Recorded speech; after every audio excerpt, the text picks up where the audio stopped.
that. We lost Hauser and Tatum for sure. That was the biggest issue. Those guys hit threes, and that's extended the lead. We had a little trouble scoring that stretch, but those guys got open looks, and that's what changed the game. What was it like as they did get hot from three, the Celtics, and you guys tried to kind of turn the tide in that area? Yeah, we didn't do a great job in the first half. They got away from us in that first quarter. We got a little bit more under control in the second, but again, they made shots that were a rhythm. We didn't take away those shots. That was the disappointing part for us. But the good part, again, we showed resiliency in the second half.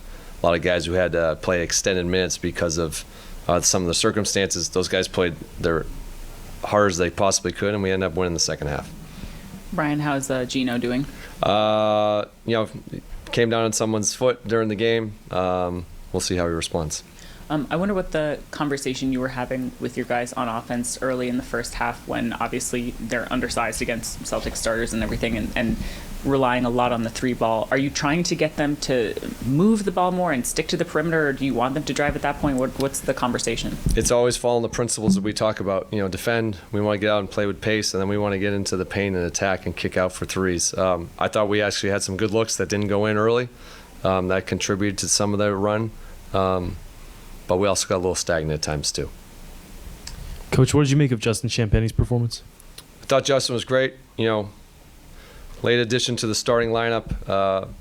He's been positive when we put him on. We put him on Tatum. Great learning experience for him. Rebounded well, and then he makes good decisions when he's on the court. So I thought it was a positive night for him.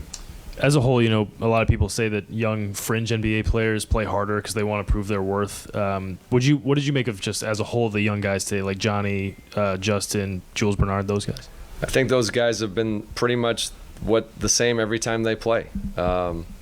They come out, they play with an edge, they play defense, they try to do the right thing. So I've always been pleased with any time those guys have gotten an opportunity. Shows that their level of preparation, obviously our level of communication, our one organization with our G League staff, the Go-Go. So those guys, whenever they're called upon, they're always ready.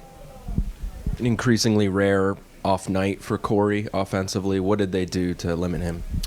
I don't think it was as much something they did. He had some good looks early. We tried to go a different direction with some other guys to give some other guys some minutes, but I don't worry about Corey and his shooting. This guy makes shots. That's what he does. What you mentioned Sam and Tatum kind of getting loose in the first half. What would you actually like to see better from your defense as far as guarding people? With Hauser, that's what he does. He's catch and shoot guy. Try to take him off the line. He got loose a little bit on some scrambles, some offensive rebounds, and a little bit in transition. So he got it in a variety of ways. Tatum's going to make tough shots. You try to make that as tough as possible. I thought he got a couple easier looks than we probably would have liked. He's going to make some tough ones. You're going to have to live with those. What do you take from the last game against the Rockets going into Tuesday? I think there was always lessons to be learned. We can take what we learn. We'll take a look at the film. We'll dig into it. We got a couple days to prepare, so we're ready for the opportunity on Tuesday.